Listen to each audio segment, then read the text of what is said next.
News bulletin में आपका स्वागत है। आइए जानते हैं बिहार की 30 फटाफट बड़ी खबरों को।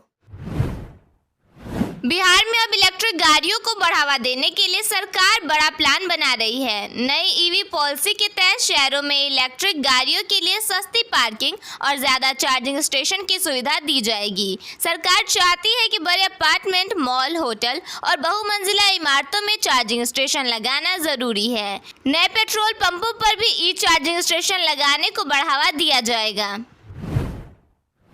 बिहार में शिक्षा विभाग बच्चों के भारी स्कूल बैग को लेकर सख्त हो गई है। 20 किलो वजन वाले छात्रों का बैग 2 किलो से ज्यादा नहीं होना चाहिए। अगर तय मापदंड से ज्यादा वजन हुआ तो उस स्कूल पर कार्रवाई की जाएगी। कक्षा 1 से 5 तक के छात्रों के बैग की नियमित जांच की जिम्मेदारी शिक्षकों को दी गई है। बिहार में भीषण गर्मी के बीच लोगों को थोड़ी राहत मिलने वाली है। मौसम विभाग के अनुसार अगले 24 घंटों में कई जिलों के तापमान में 2 से 3 डिग्री तक गिरावट आ सकती है। हालांकि गया अभी भी राज्य का सबसे गर्म जिला बना हुआ है। यहां अधिकतम तापमान 44.6 डिग्री सेल्सियस पहुंच गया है। वहीं पूरे बिहार में तापमान 32.2 डिग्री से 44.6 डिग्री सेल्सियस के बीच रिकॉर्ड किया गया है। मौसम विभाग का कहना है कि फिलहाल गर्मी का असर बना रहेगा, लेकिन अगले कुछ दिनों में तापमान में धीरे धीरे कमी आ सकती है। बिहार में सरकारी बसों का किराया जल्द बढ़ सकता है। बताया जा रहा है कि डीजल और दूसरे खर्च बढ़ने की वजह से परिवहन विभाग किराया 10 से 15% तक बढ़ाने की तैयारी कर रहा है। अगर नया फैसला लागू हुआ तो पटना समेत पूरे बिहार में बस से सफर करना महंगा हो जाएगा। अधिकारियों का कहना है कि लंबे समय से किराया नहीं बढ़ाया गया था, जबकि बस चलाने का खर्च लगातार बढ़ रहा है। बिहार शिक्षा विभाग सरकारी स्कूलों को कोचिंग हब में बदलने की तैयारी में है, जहां शाम को अतिरिक्त कक्षाएं चलेंगी और शिक्षकों को प्रोत्साहन मिलेगा। इस पहल में बुनियादी ढांचे में सुधार, पूर्व छात्रों को जोड़ना और शिकायतों की डिजिटल निगरानी भी शामिल है, जिसका उद्देश्य शिक्षा को बेहतर बनाना है। बिहार में आंगनबाड़ी केंद्रों की निगरानी अब और सख्त होने जा रही है, क्योंकि समाज कल्याण विभाग ने नया नियम लागू किया है। अब लेडी सुपरवाइजर को केंद्र पर जाकर वीडियो कॉल के जरिए अपनी मौजूदगी दर्ज करानी होगी। सरकार का कहना है कि इससे काम में पारदर्शिता बढ़ेगी, निगरानी बेहतर होगी और आंगनबाड़ी केंद्रों की व्यवस्था पहले से ज्यादा मजबूत और प्रभावी बन सकेगी। बेगूसराय में सरकारी वादों से परेशान गांव वालों ने आखिरकार खुद ही पुल बना लिया। लोगों का कहना है कि कई सालों से पुल बनाने की मांग की जा रही थी, लेकिन सरकार की तरफ से कोई काम शुरू नहीं हुआ। पुल नहीं होने से गांव के लोगों को आने जाने में भारी परेशानी होती थी, इसलिए ग्रामीणों ने आपस में पैसा जुटाकर और मेहनत करके खुद पुल बना लिया। गया शहर के कृषक तालाब में नगर निगम की करोड़ों रुपए की लाइट एंड साउंड योजना वर्षों बाद भी शुरू नहीं हो सकी। धार्मिक और पर्यटन विकास के बड़े दावों के साथ शुरू की गई यह योजना अब बदहाल स्थिति में पहुंच चुकी है। तालाब परिसर में लगाई गई मशीनें और लोहे के ढांचे जंग खाकर टूटने लगे हैं, जिससे बच्चों की सुरक्षा पर गंभीर खतरा मंडरा रहा है। बिहार में कानून व्यवस्था को लेकर तेजस्वी यादव ने मुख्यमंत्री सम्राट चौधरी की सरकार पर बड़ा हमला बोला है। तेजस्वी यादव ने कहा कि बिहार में महिला अपराध तेजी से बढ़ रहे हैं, बेटियां सुरक्षित नहीं हैं और अपराधियों में पुलिस का डर खत्म हो गया है। उन्होंने आरोप लगाया कि सरकार सिर्फ फोटोशूट और रील बनाने में लगी है, जबकि राज्य में हर दिन अपराध हो रहे हैं। तेजस्वी ने यह भी कहा कि बिहार में जाति देखकर एनकाउंटर हो रहे हैं और कानून व्यवस्था पूरी तरह बिगड़ चुकी है। साथ ही उन्होंने बालिका गृह कांड का मुद्दा उठाकर सरकार से सवाल भी पूछा। कांग्रेस सांसद और लोकसभा में नेता प्रतिपक्ष राहुल गांधी ने कहा कि एक बड़ा आर्थिक तूफान आने वाला है, जिसका असर आम आदमी पर पड़ेगा। राहुल गांधी ने मीडिया से बातचीत करते हुए कहा, नरेंद्र मोदी ने जिस तरह से देश की इकोनॉमी ढांचा अदानी और अंबानी के पक्ष में बनाया है, वह टिक नहीं पाएगा। दुख की बात यह है कि इसका असर आम जनता पर पड़ेगा। उन्होंने कहा, इसका असर अदानी, अंबानी और नरेंद्र मोदी पर नहीं पड़ेगा, क्योंकि वे अपने महलों में बैठे रहेंगे।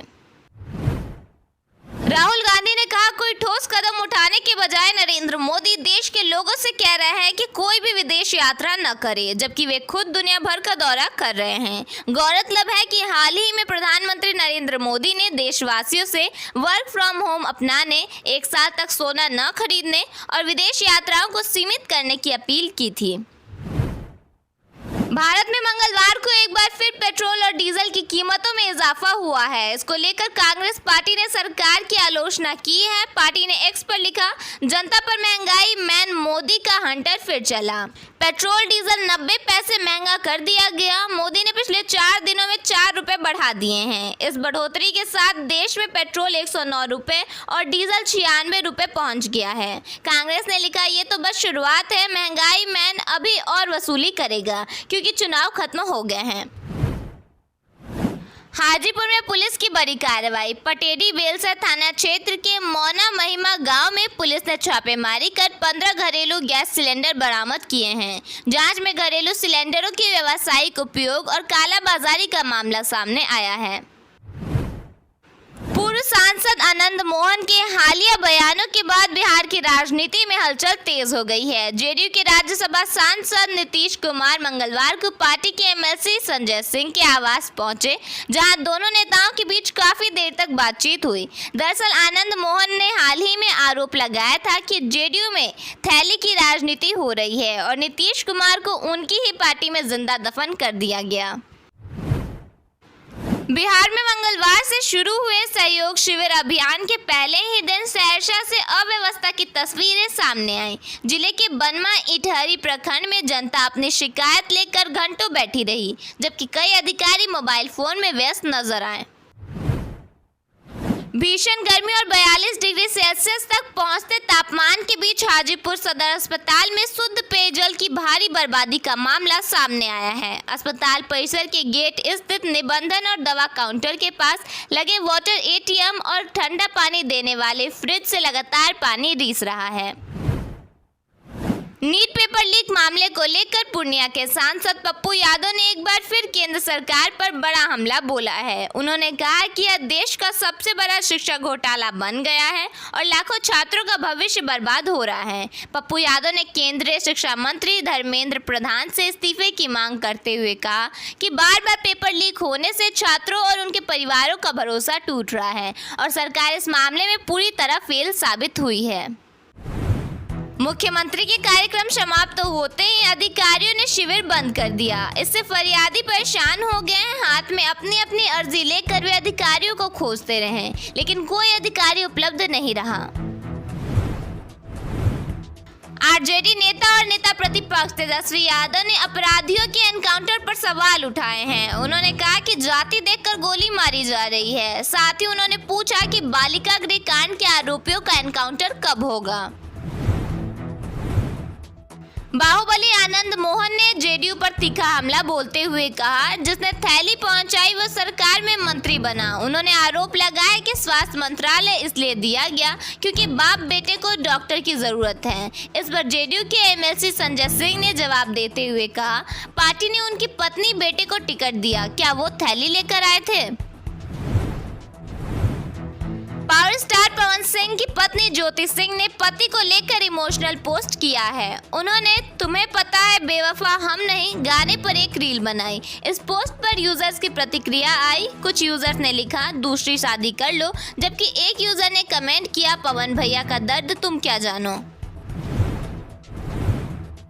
दरभंगा में पति ने अपनी पत्नी और 3 बच्चों की पीट कर हत्या कर दी। दोनों के बीच किसी बात को लेकर झगड़ा हुआ था। पुलिस ने आरोपी पति को गिरफ्तार कर लिया है। मृतक परिवार पश्चिम बंगाल का रहने वाला था।